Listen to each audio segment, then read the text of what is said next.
20 times. That's how many times already House Democrats have blocked a floor vote on the Born Alive Abortion Survivors Protection Act. I urge the Speaker and the Majority Leader to schedule the Born Alive Act on the floor immediately so we can stand up and defend the sanctity of life. The gentlewoman is debating. Passed the House in the 115th Congress. The gentlewoman is debating. You have not been recognized for debate. This bill, Mr. Speaker, does not impose any restrictions.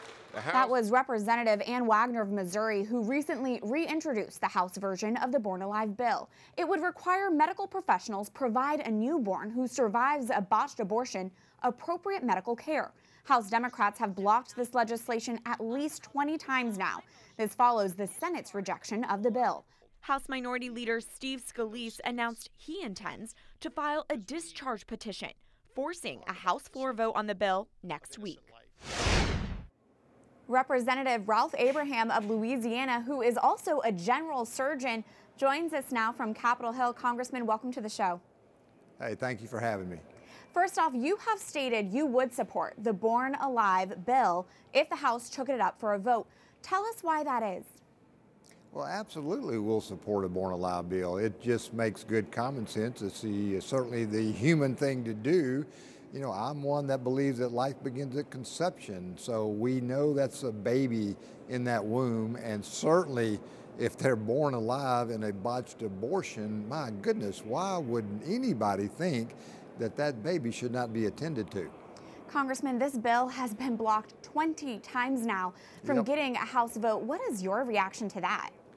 It's terrible. It's an abomination. The Democrats need to at least let people vote on this bill to show the American public where they stand on this issue. It is a moral, ethical, and an American issue that, again, we have got to bring to the forefront of the population. Let them make the decision as to who they send to Congress.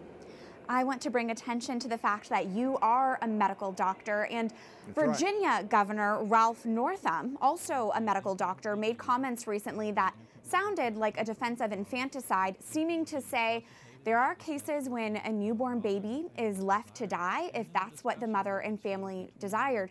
Congressman, is that acceptable for a doctor to willingly allow newborns to die if they are deemed unwanted? That's not acceptable for a doctor. That's not acceptable for any human being to think in those terms. Again, where can you even go with thought processes like that? It's just wrong, it's evil, and we've got to stop it. The Born Alive bill is not about abortion specifically. It is about caring for infants. But while we have you as a medical doctor, can you clarify whether a late-term abortion is ever necessary in order to save the life of a mother? There has been a lot of discussion about this. Well, let me tell you how to save the life of the mother in the third trimester if the mother's life is in jeopardy.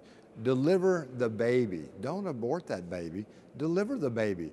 It's certainly much, much better on the child, but certainly it's easier on the mother if you just deliver the baby and instead of trying to attempt an abortion. So again, we've got this 180 degrees wrong. We've got to get this right. We've got to put this before the American people. They are the conscience of this great country, and they understand how important it is that not only are we allowed to vote on the bill, but that we pass a bill to protect that child that may be born alive from a botched abortion. Thank you so much for your time and for your insight. Representative Ralph Abraham of Louisiana, thank you. Thank y'all. And joining us now in studio is Autumn Christensen, the policy director for the Susan B. Anthony list. Autumn, welcome back. Thanks for having me. 20 different times pro-life lawmakers have called for a vote on the Born Alive bill, only to be blocked by House Democrats. What's going on here? You know, people talk all the time about how we need to find common ground. Wouldn't you think that protecting a baby, giving a baby who survives an abortion the same kind of care that any other baby in any other hospital situation who was born prematurely would be common ground that we could agree on? But in fact, what we're finding is that the extreme abortion lobby really has put a stranglehold on the Democratic leadership in the House, and they've said, no, we don't want any regulations, do not have that vote, and they've complied. And pro-lifers do not have control of the House of Representatives, and it's not likely that the Born Alive bill would even pass the House because of that. In your opinion, is a vote still important? It is, and there's a couple of reasons for that. I think one thing that we often forget about, because we hear so much about the progressive left coming in this freshman wave of Democrats, we forget that there are over 24 Democrats who are new to Congress who are from pro-life districts in states like Georgia or Iowa or Utah.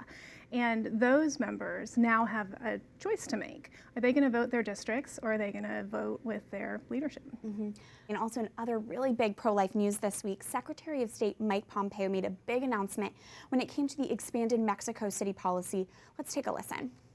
As a result of my decision today, we're also making clear we will refuse to provide assistance to foreign NGOs that give financial support to other foreign groups in the global abortion industry.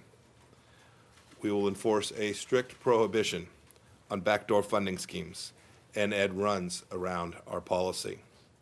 Autumn, can you break down what does this mean? How significant is this? Well, it just shows, President Trump implemented the broadest application of the Mexico City policy ever implemented, making sure that none of our global health money will go to foreign organizations that promote or perform abortion. And now we see Secretary Pompeo saying, and look, we're not going to allow any kind of sidestepping or loopholes. If you are an organization getting U.S. taxpayer dollars, no promotion of abortion, and that includes not funding other organizations that will do your abortion promotion for you. That's really helpful. So it's really enforcing this law and closing that loophole. That's right. Autumn Christensen, Policy Director for the Susan B. Anthony List. Thank you. Thank you.